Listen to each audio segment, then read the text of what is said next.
Hi everybody, this is Mr. Corey and these are some of my stories. Alright, so today we're going to read How I Became a Pirate. This is by Melinda Long and illustrated by David Shannon. Pirates have green teeth when they have teeth at all.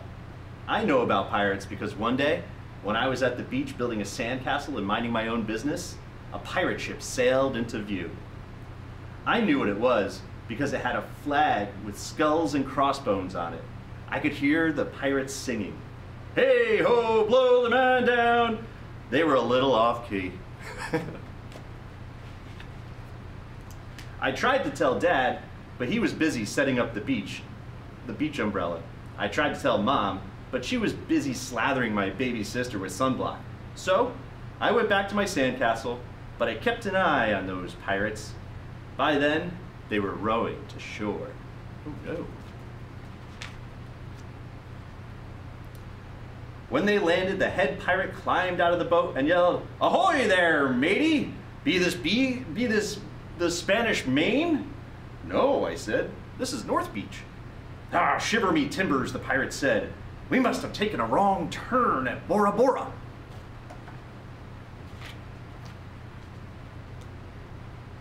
He walked around my sandcastle, and he looked at the moat. He then yelled back to his crew, "He's a digger, he is, and a good one to boot! A good one to boot!" The others agreed. "What be your name, matey?" the head pirate asked. Jeremy Jacobs, sir," I told him. "Well, Jeremy Jacob," he said, "you're looking at Braidbeard and his crew. We've been needing a digger like yourself.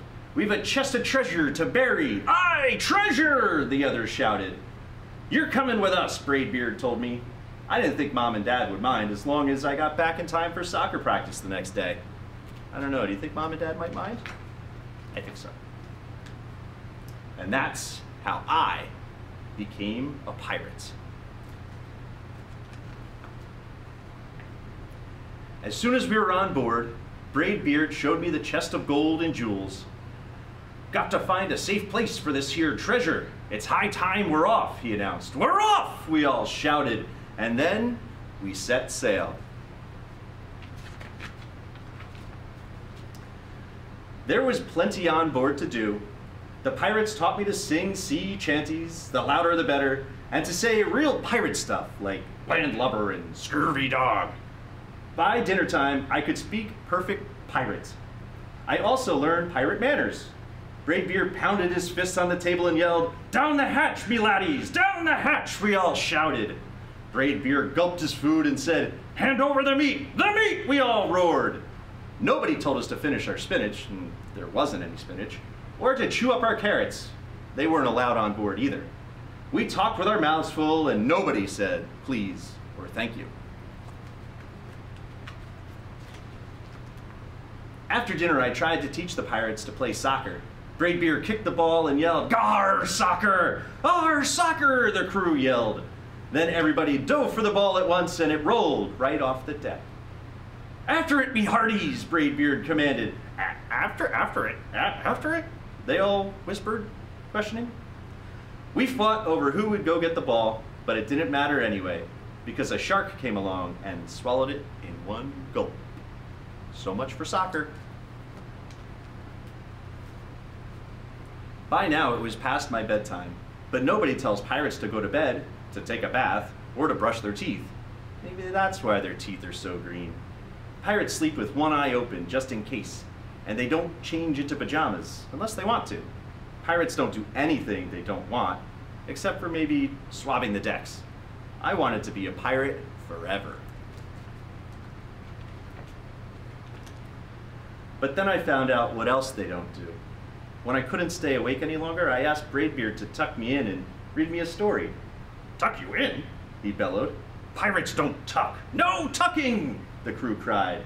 And the only thing they had to read was a map. "Don't you have any books?" I asked. Braidbeard looked confused. "Books?" I didn't even bother to ask about a goodnight kiss. Poor guy. It wasn't easy to fall asleep without a story, but I was finally dozing off when a storm broke.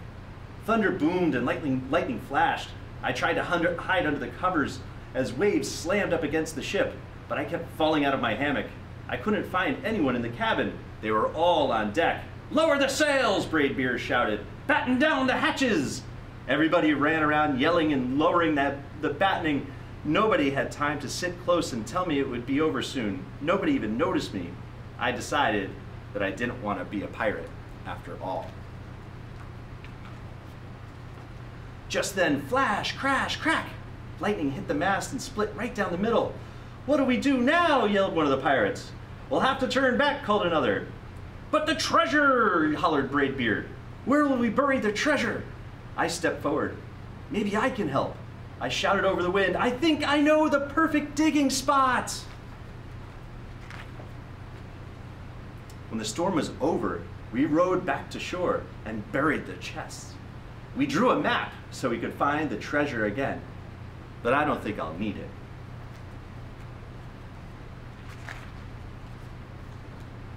After that, the pirates repaired the ship and got ready to set sail. Before they left, Braidbeard handed me a flag and said, "You make a fine pirate, Jeremy Jacob. Guard that treasure well. We'll be back to get it soon enough." "Soon enough," the crew repeated. "And if you ever need us," Braidbeard added, "just run the Jolly Roger up yonder pole." "Up yonder pole," the others shouted. And maybe I will, but not today. So that's the story of Jeremy Jacobs and his treasure of the day when he became a pirate. So maybe a fun thing you can do today is you can go and you can draw up your own little treasure map and decide where you would hide it. Maybe in your room, maybe in your yard, whatever it might be, but it might be a fun activity for you to do. All right, have fun.